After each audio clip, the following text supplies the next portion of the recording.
नमस्कार। स्वागत है आप सबका कॉम्प्लेक्स एनालिसिस के इस वीडियो में, जिसमें कि हम लोग गेट के कुछ क्वेश्चंस यहाँ पे डिस्कस करेंगे। ठीक है, previous year gate questions, just 1 और 2 लाइन जस्टिफिकेशन से आप चीज़ों को कर पाएंगे, है ना। एनालिटिक फंक्शन का जो फंडामेंटल्स है उसी पे बेस्ड है। तो चलिए देखते हैं। एस आपका ओपन यूनिट डिस्क है, ठीक है, आप लोग जानते हैं ओपन यूनिट डिस्क, ऑलराइट। और एफ एस से सी में रियल वैल्यूड एनालिटिक फंक्शन, जिससे कि एफ ऑफ 0 बराबर 1। तब आपको इस सेट के कार्नलिटी के बारे में पूछा जा रहा है, मतलब एस डैश में कितने ऐसे जेड होंगे जो कि इस सेट एस से लिए गए हैं और F of Z not equals to 1 है। तो सबसे पहले देखिए, एफ आपका क्या है, रियल वैल्यूड फंक्शन। तो अब अगर हम यहाँ पे एक फंक्शन लिखें एफ ऑफ जेड बराबर 1, तो क्या यह रियल वैल्यूड नहीं है? बिल्कुल है real valued. Real valued function किसको कहते हैं? जिसका आउटपुट रियल हो, है ना। इनपुट कुछ भी हो, कॉम्प्लेक्स नंबर, उससे फर्क नहीं पड़ता। आउटपुट अगर रियल है तो वह रियल वैल्यूड फंक्शन होगा। तो F of Z is equal to 1 जो है, यह रियल वैल्यूड फंक्शन है। और यह जो फंक्शन है बेचारा F of 0 is equal to 1 को भी सेटिस्फाई करता है, ठीक है। तो अब यहां पे देखिए कंडीशन ही उल्टा ले लिया गया है कि F of Z not equals to 1 होना चाहिए, ठीक है। तो अगर आप जेड एस के अंदर से निकालेंगे तो वो रियल वैल्यूड होगा ही नहीं उस केस में। तो कोई भी ऐसा जेड एस से आप ले ही नहीं सकते जिससे कि F from S to C real valued हो जाए और F of Z not equals to 1 हो जाए। इसका मतलब एस डैश के अंदर कोई एलिमेंट ही नहीं है। तो निश्चित तौर पे आप क्या कहेंगे कि हमारा एस डैश जो है एम्प्टी है। चलिए आगे बढ़ते हैं, अगला सवाल देख लेते हैं। ये जो सवाल है गेट 2010 में पूछा गया था। इसमें एक u यहाँ पे गिवन है, u x y करके 2x इंटू 1 माइनस वाई के तौर पे। और तब कहा गया था कि आप ऐसा v निकालिए जिससे कि f of Z is equal to U X Y plus iota V X Y जो है वो एनालिटिक हो जाए। तो सबसे पहले हम ऑप्शन ए को चेक करते हैं और इसके लिए यहाँ से वी एक्स वाई हम लेते हैं जो कि है X square minus Y minus 1 का होल स्क्वायर। अब यहाँ से अगर हम यू एक्स निकालें तो विथ रिस्पेक्ट टू एक्स इसका जो डेरिवेटिव होगा ये क्या होगा, 2 इंटू 1 माइनस वाई। और यहाँ से वी वाई निकाल लेते हैं, है ना। हम ऑप्शन ए को पहले चेक कर रहे हैं, समझे। अब यहाँ पे वी वाई अगर आप निकालेंगे तो y के रिस्पेक्ट में आपको इसे पार्शियली डिफरेंशिएट करना होगा। तो एक्स स्क्वायर का डेरिवेटिव 0, ये हो जाएगा -2 इंटू वाई माइनस 1, और माइनस साइन जब इसके अंदर आएगा तो ये हो जाएगा 2 इंटू 1 माइनस वाई। तो इस तरीके से यू एक्स बराबर वी वाई ये बिल्कुल साफ नज़र आ रहा है यहाँ पर। और जब हम यहाँ पे यू वाई कैलकुलेट करना चाहेंगे, y के रिस्पेक्ट में इसका डेरिवेटिव देखना चाहेंगे, तो 2x का तो डेरिवेटिव 0 हो जाएगा, लेकिन -2xy का जो डेरिवेटिव है, तो -2xy का डेरिवेटिव -2x आएगा y के रिस्पेक्ट में। और यहाँ से जब आप vx निकालोगे तो vx, तो इस v का x के रिस्पेक्ट में डेरिवेटिव क्या आ जाएगा, 2x। तो यहाँ पे आप देख लीजिए uy बराबर माइनस वी एक्स भी आ रहा है। इसका मतलब ऑप्शन ए जो है कौशी रीमान इक्वेशन को सेटिस्फाई कर रहा है, जो कि नेसेसरी कंडीशन है।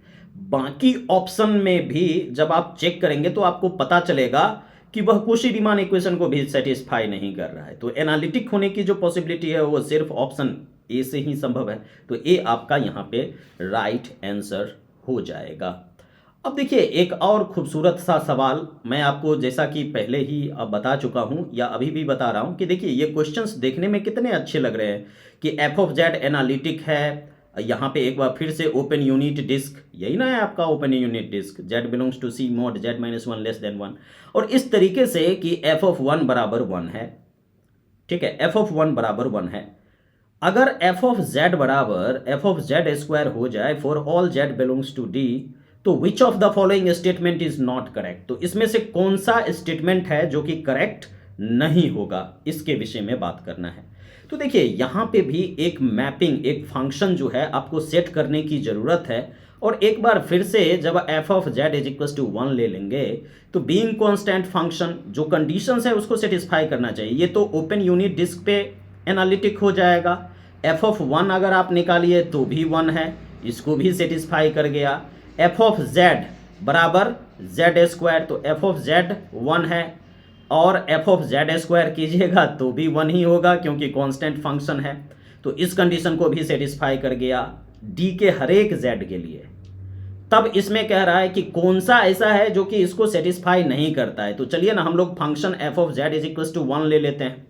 तो F of Z is equal to 1 लीजिएगा तो ये 1 हो जाएगा और ये 1 का स्क्वायर, तो 1 बराबर 1, ये तो सेटिस्फाई कर जाएगा। लेकिन आपको वो चुनना है जो कि सही नहीं है, जो इस कंडीशन को सेटिस्फाई नहीं करे।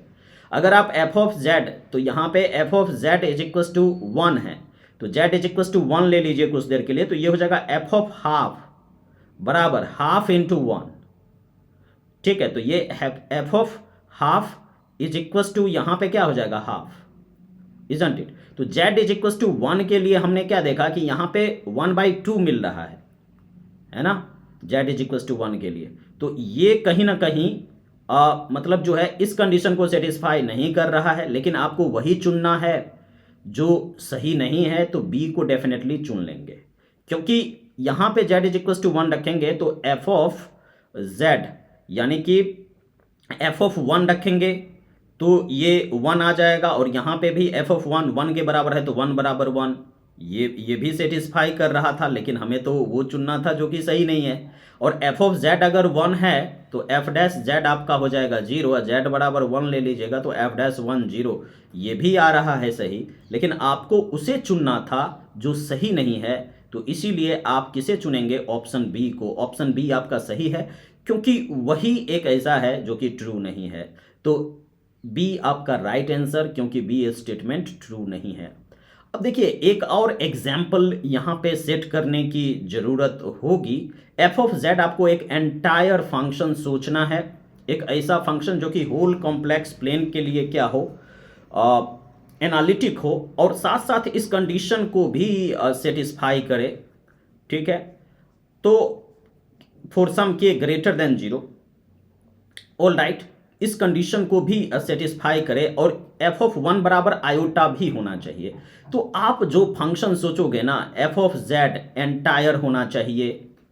ठीक है, एंटायर होना चाहिए, तो बहुत सारे फंक्शन आपके दिमाग में आ रहे हैं, लेकिन एफ ऑफ 1 बराबर आयोटा भी होना चाहिए। ठीक है, जेड बराबर 1 ले लो तो आपको आयोटा मिलना चाहिए। तो चलिए इसका मतलब आयोटा लिख लेते हैं पहले ही, और यहाँ पे आयोटा इंटू जेड लिख दें तो भी ये एंटायर फंक्शन है। ठीक है, एनालिटिक फंक्शन है और होल कॉम्प्लेक्स प्लेन पे, तो F of Z is equal to iota Z लेकर के काम करते हैं। अब आप कहिएगा कि भाई ये जो यहाँ पे इस क्वेश्चन में एक करेक्शन कर लीजिएगा, यहाँ पे इक्वलिटी का साइन भी है। ठीक है, इक्वलिटी का साइन भी है। तो अब यहाँ पे मॉड एफ ऑफ जेड अगर हम देखें तो लेस देन और इक्वल टू अगर के इंटू मॉड जेड की बात करें तो यहाँ पे k इज इक्वल टू 1 के लिए ये इक्वलिटी होल्ड कर जाएगा। ठीक है, तो ड्यू टू दिस इक्वलिटी ये कंडीशन भी सेटिस्फाई है, isn't it, this condition is also satisfied. और F of 1 is equal to क्या है, आई है। एफ ऑफ 1 इसी को सोच के तो हमने ये फंक्शन लिया था, एफ ऑफ 1 लीजिएगा तो ये आई भी आ जाएगा, है कि नहीं।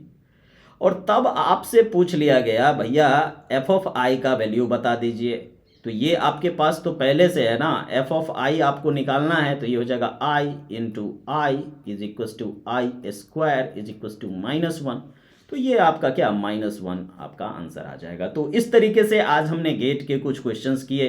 कल जो है हम लोग कंस्ट्रक्शन ऑफ एनालिटिक फंक्शन के बारे में डिस्कस करेंगे। ठीक है, उस पर कुछ क्वेश्चंस को लेकर के आएंगे। तब तक आप अपना ख्याल रखें। अगर कहीं पे कोई डाउट है तो डेफिनेटली कमेंट बॉक्स में आप हमें लिख सकते हैं, और जो भी आपके कमेंट्स हैं उस पे भी हम एक वीडियो बनाएंगे जहां पे हम डिस्कस कर लेंगे क्या सही है क्या गलत है। मैं आपको ये भी बता दूं कि कैलकुलस ऑफ वेरिएशन पे जो 10 वीडियो का प्लेलिस्ट है उसको अवश्य देखें। ठीक है, कॉम्प्लेक्स एनालिसिस में हम अपना जो है मतलब स्पीड धीरे धीरे इंक्रीज करेंगे। ठीक है, तो मिलते हैं अगले वीडियो में, तब तक आप अपना ख्याल रखते रहें। ठीक है, और इस चैनल को सब्सक्राइब कर सकते हैं क्योंकि इस पे जो वीडियोज़ है वो लगातार आएंगे।